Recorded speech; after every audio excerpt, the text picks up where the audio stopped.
En la primera hora, en este lunes que abrimos tempranito, y a primera hora nos visita el abogado Carlos Salcedo, con el que conversamos un poquito de reformas y de lo que está pasando en el país. Buenos días, don Carlos, ¿cómo está usted? Loreni, Cornelio, yo estoy aquí a la orden. Sí. Demasiado bien comenzando la semana. Qué bueno, porque yo le dije fuera del aire, la voy a hacer.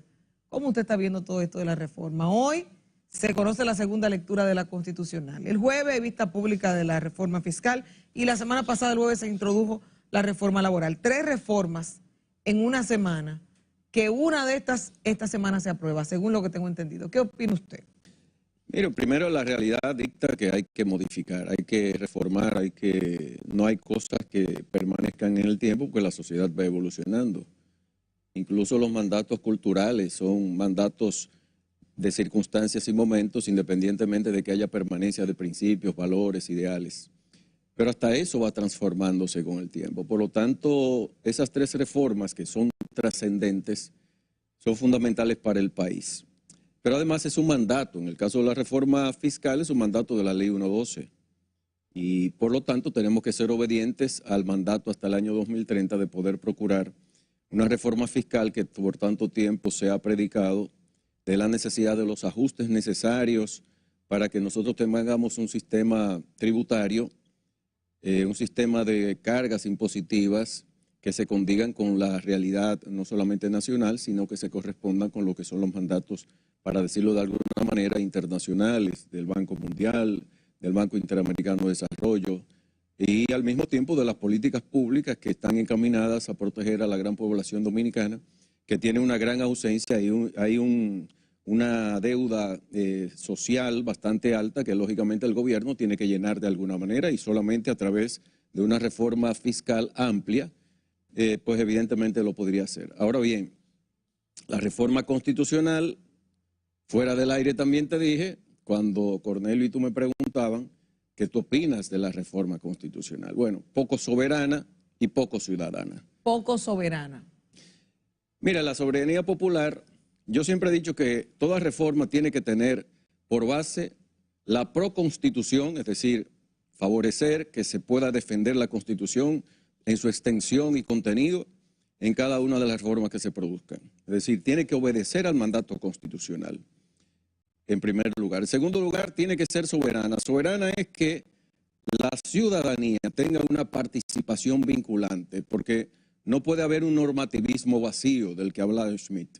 Tiene que haber un normativismo viviente, real.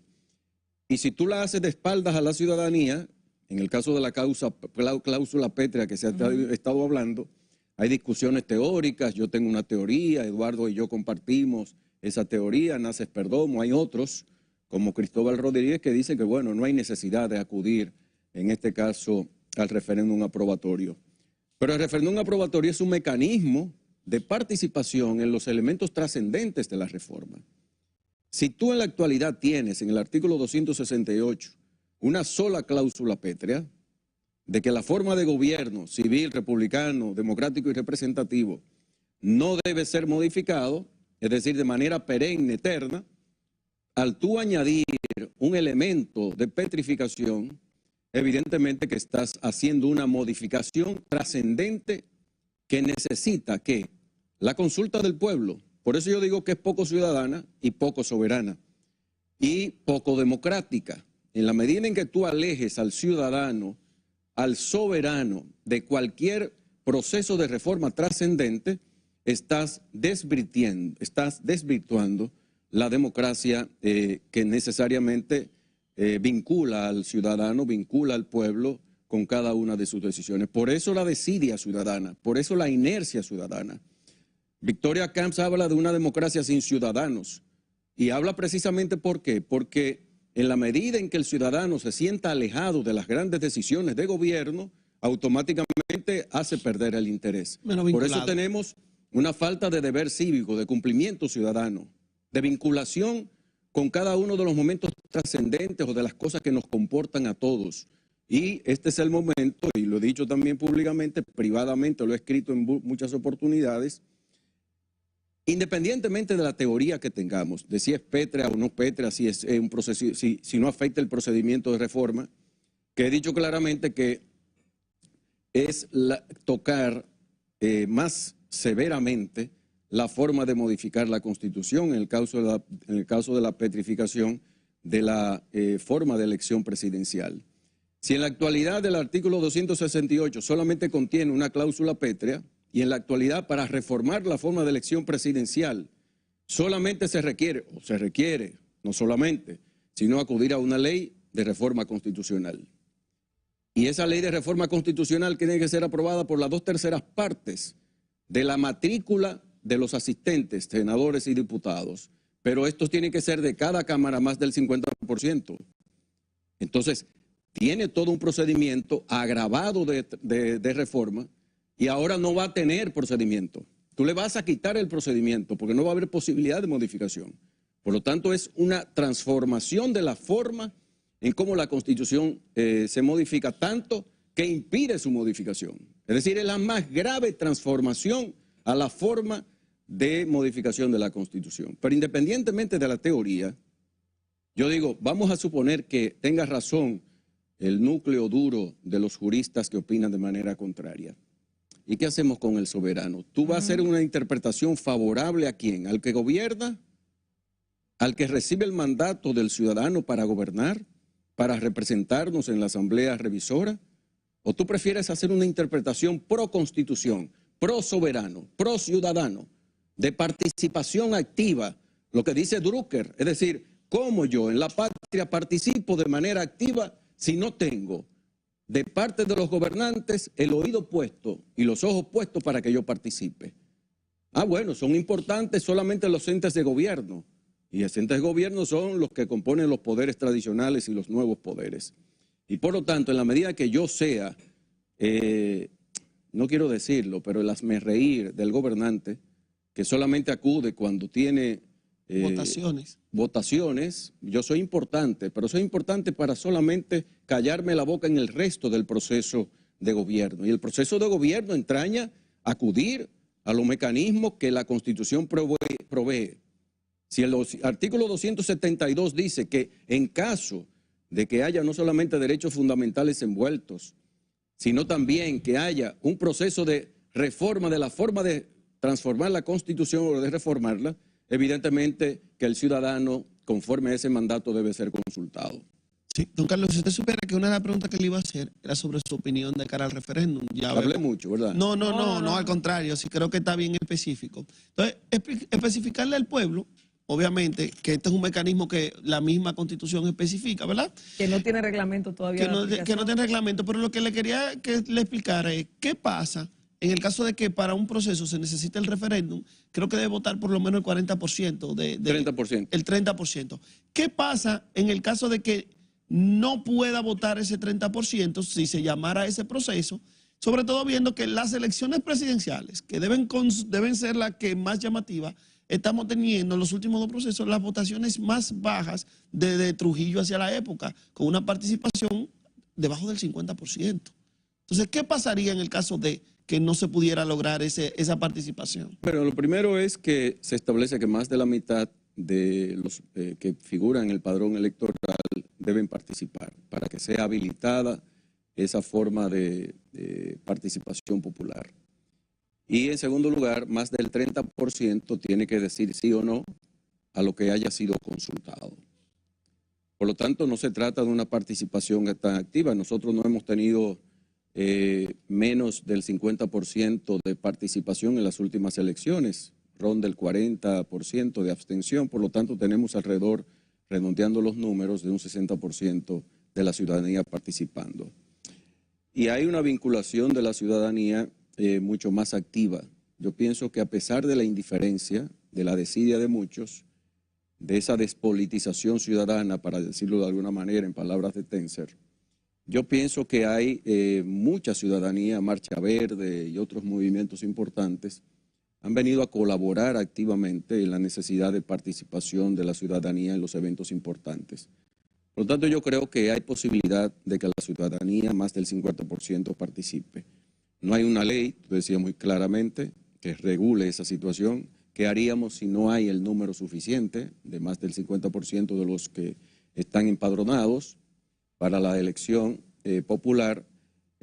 como no hay reglamento, no hay una ley, no sabemos qué hacer, habría que inventarlo.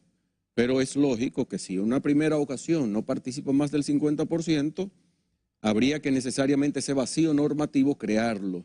Y ese vacío normativo ante un recurso de inconstitucionalidad por inadvertencia, por falta de previsión legislativa, el Tribunal Constitucional lo puede resolver, reglamentando con una consulta de parte de la Junta Central Electoral o de los ciudadanos que indique que hay que convocar una segunda oportunidad al soberano, en este caso el referéndum, para que entonces vote masivamente. Pero quiero hacer un paréntesis antes de hacer las preguntas que tengo, don Carlos, porque es increíble, nosotros lo hablamos aquí, de que antes de una reforma fiscal, una reforma constitucional, una reforma laboral, hay tantas leyes que necesitan actualizarse y que son urgentes.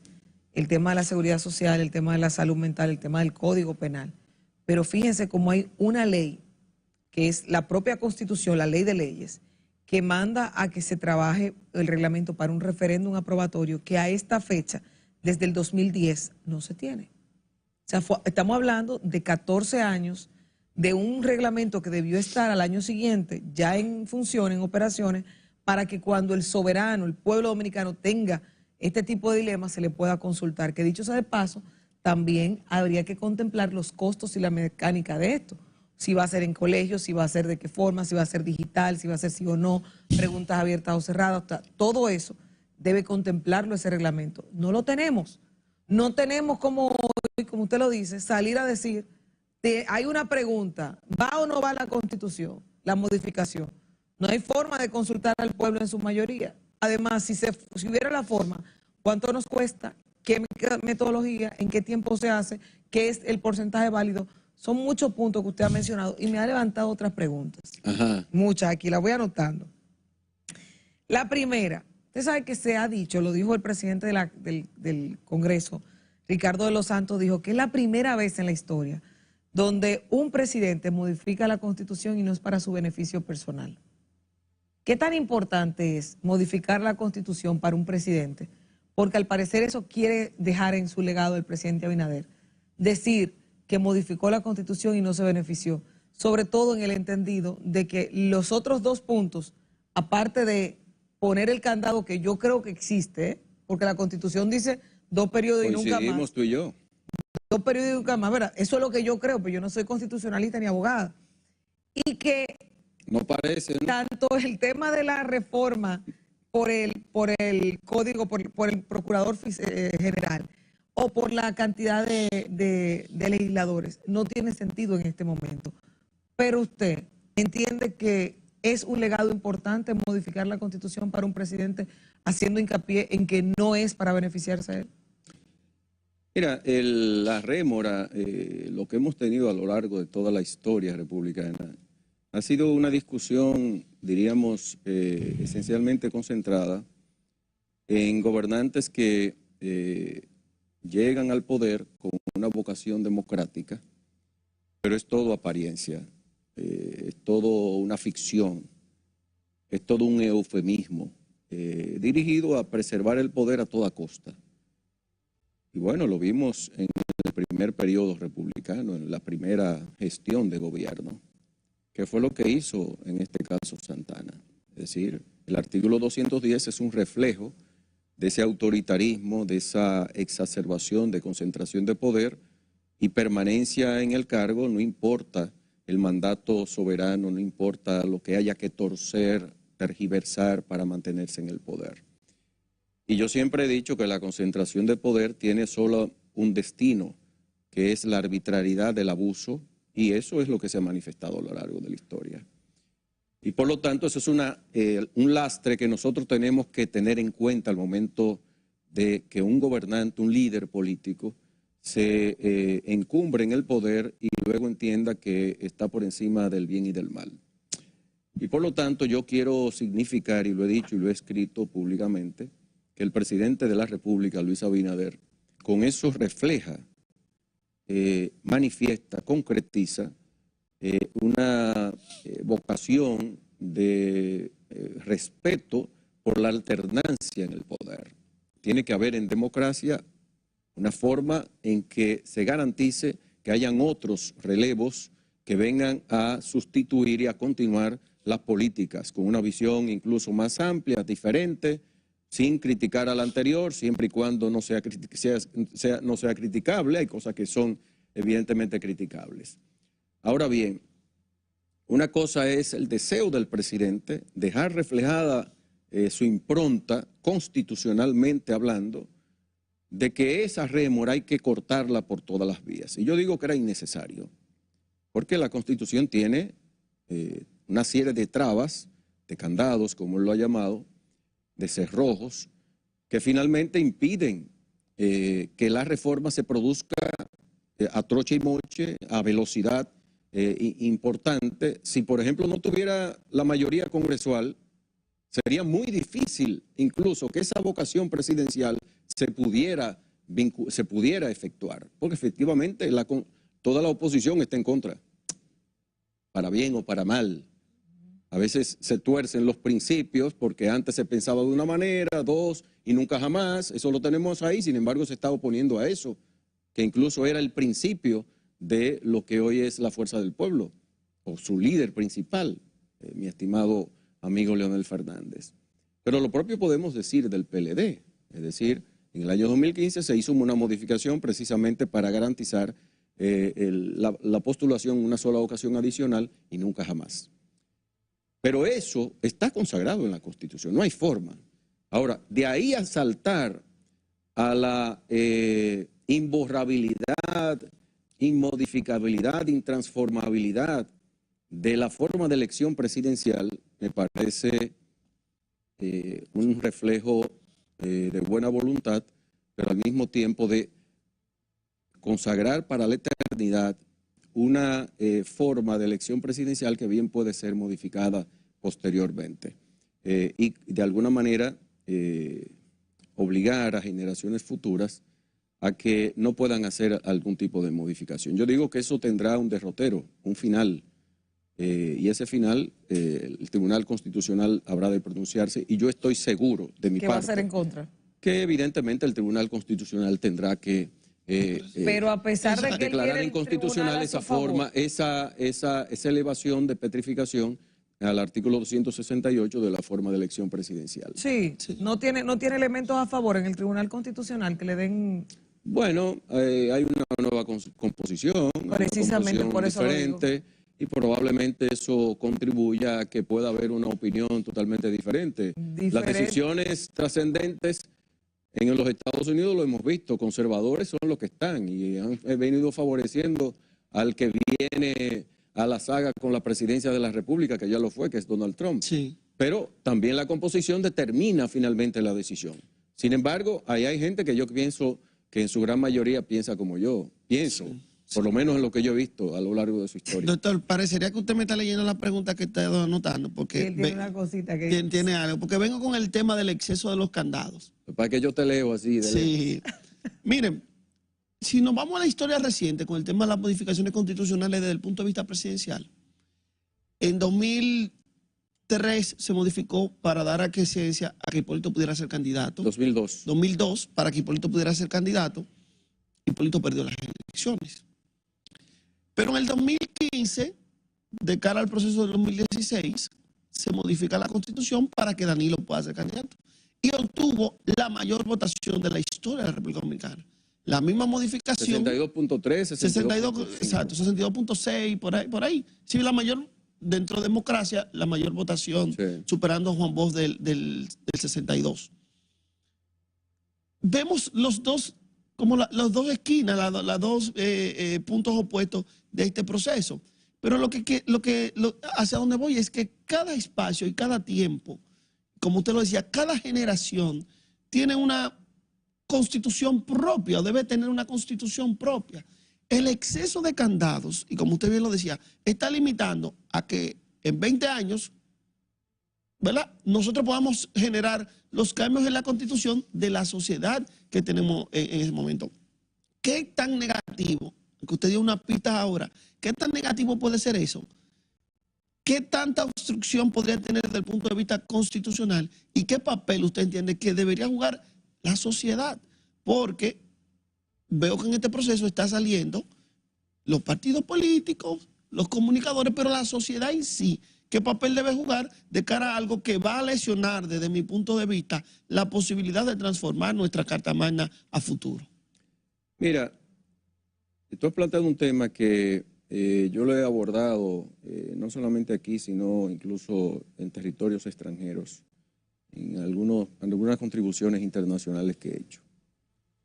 En la medida en que se consagren cláusulas de esta naturaleza eternas, perennes, imborrables, imperturbables, en esa misma medida tú estás inmediatamente entrando en un terreno movedizo en relación con la soberanía popular en democracia. Yo siempre he sostenido que no hay cláusula constitucional inmodificable, porque el pueblo se puede dar el tipo de gobierno hoy que quiera. Si quiere que sea un gobierno militar, lo decide el soberano, no lo decide. El soberano es el constituyente originario, y el constituyente originario no muere. El constituyente originario eres tú y yo, no el que está en el poder. Por lo tanto, si mañana yo no quiero un gobierno republicano, es decir, que sea el ejercicio de la soberanía de todos, y yo quiero otro tipo de gobierno, de los mayores, de los envejecientes, de los sabios, de los filósofos, como lo quería Platón. Bueno, esa es la soberanía popular. A muchos no les gustará, pero esa es la democracia. Si tenemos una democracia constitucional, la democracia es un ser vivo que responde a la realidad y cultura y la evolución de la sociedad. Y yo recuerdo cuando tenía 13 años, 10 años, inquieto en los libros y en buscar una serie de cosas. Yo tenía ideas totalmente diferentes de forma de gobierno. Yo entendía que para que la democracia fuera efectiva tenía que ser una especie de monarca, pero no el monarca tradicional. Tenía que ser un tipo con formación similar a lo de Platón, pero mucho más avanzado. Es decir, que tenía que no permanecer todo el tiempo en el poder, sino que tenían que haber otros, no de la misma familia, que podían mantenerse en el poder. ¿Para qué? Para que siempre sean gente con mucha formación, con mucho conocimiento, con mucha vinculación con la ciudadanía, con mecanismos de participación de la ciudadanía. Pero tú no le puedes dar la decisión en la mano a cualquiera de gobierno, pero tiene que ser con la participación permanente de la ciudadanía. Y por lo tanto, si yo cambié de los 10 años, 11 años, 12 años, 13 años, y ya pienso en democracia, pero participativa a los Habermas, participativa, no solamente democracia, en este caso representativa, porque la representación se convierte a veces en más autoritas, en más autoridad, en más mandante que mandatario. Los que son elegidos piensan que son los mandantes. Yo te elijo, ¿verdad? Pero tú me callas luego. Sí. Yo soy el soberano, pero soy el soberano solamente para elegirte. Entonces, esa no es la democracia. Después no te doy participación. Y yo creo que estamos tocando un punto más trascendente. Yo lo dije incluso en el Palacio. La única reflexión que debemos hacer es si lo que el presidente está haciendo con toda la mejor intención, y hay que aplaudirlo, porque es un reflejo de su vocación democrática, pero es una vocación democrática parcial. A medias. Yo quiero que sea completa. ¿Cómo? Con el soberano, participando. ¿Usted cree que el soberano va a decir que sí? Pero claro que sí. Digo yo, no sé, a lo mejor se cambia el pueblo le va a decir que sí, que modifique la Constitución. Quizá hay un miedo a que digan que no. Pero precisamente, si sabemos, porque es que el gobierno mide. Pero el gobierno tiene estadísticas. Sí. El gobierno mide, tiene que saber lo que está pasando. Yo quisiera meterle una pequeña preguntita que ha salido ahí. Pero no una puntilla en el zapato, porque esta es peligrosa. Sí. ¿Qué tan, ya lo legal es una cosa, qué tan legítima puede ser una reforma constitucional sin vistas públicas, sin ponerse de acuerdo con la oposición y sin un referéndum? ¿Qué tan legítimo puede ser lo que salga de ahí? Bueno, Bueno, tú has planteado, la legitimidad no es solamente la legalidad es el cuerpo normativo al cual tú estás vinculado. Entonces tú estás planteando un tema fundamental. Nosotros queremos ciudadanos y gobernantes vinculados a la ley y a la Constitución, que cumplan la norma. Pero al mismo tiempo, junto con los derechos que tenemos, están los deberes cívicos, y los deberes cívicos pasan por el sedazo efectivo de su participación activa en todos los procesos trascendentes. ¿Y esto es un proceso trascendente o no? Es una transformación importantísima, claro que sí. Entonces, ¿por qué negarle la posibilidad a vistas públicas, a que vaya todo el mundo, los que están a favor, los que ya endosan esa posición de los legisladores y del presidente, los que estén en contra? Y a donde voy es que la democracia es diálogo permanente. claro. En ese diálogo permanente no puede haber un monólogo. El monólogo de aquel que es el mandatario o el monólogo del mandante. ¿Quién manda más? El único que manda es el soberano. Entonces tú no me puedes decir yo no voy a vista pública porque ya eso está decidido. Ese procedimiento, solo ese procedimiento de falta de legitimidad social, más allá de la vinculación, ellos lo pueden hacer porque la Constitución en principio se lo permite. Sí. Y porque tienen los representantes Y del lo tienen los pueblo. representantes, pero son los representantes, no son los representados. Por lo tanto, mañana cuando se evalúe la legitimidad, que es la vinculación social, la vinculación ciudadana, Puede caerse eso. puede caerse, no puede caerse a mi juicio, se caerá en el Tribunal Constitucional. Vamos a evitar eso, porque sería una vergüenza a posteriori del presidente de la República, Totalmente. aunque la decidan con posterioridad a su salida de gobierno. Como es un asunto importante, a lo mejor el Tribunal Constitucional lo evalúa, lo analiza, lo valora con mucha anterioridad. Y a lo mejor el propio presidente encuentra una derrota de su buenísima intención en el Tribunal Constitucional, que responderá necesariamente a lo que la ciudadanía en este caso entiende, que es su necesaria participación activa en cada uno de los procesos fundamentales de la nación. Yo cierro con esta pregunta, don Carlos. ¿Sabe que se están colocando 3 reformas y son 14, 12? Que no hemos 14? hablado de la laboral. No, por eso le digo. O sea, son varias reformas largas. Esta semana laboral se presenta o se estudia, porque ya se presentó el jueves, se aprueba la constitucional y se introdujo la fiscal la semana pasada. O sea, estamos hablando que esta semana tenemos en carpeta 3 reformas en el Congreso. Y cuando usted ve que están todas estas reformas, se dicen cuál es la prisa. La prisa es porque si se hacen en este primer año de los 4 que tendrá el gobierno, dicen que a la gente se le va a olvidar al año siguiente. Viene la Navidad por ahí, en diciembre la gente va a estar en otro ambiente, en amor y paz, en solidaridad y cordialidad, y que en enero ya nadie se va a acordar de esto.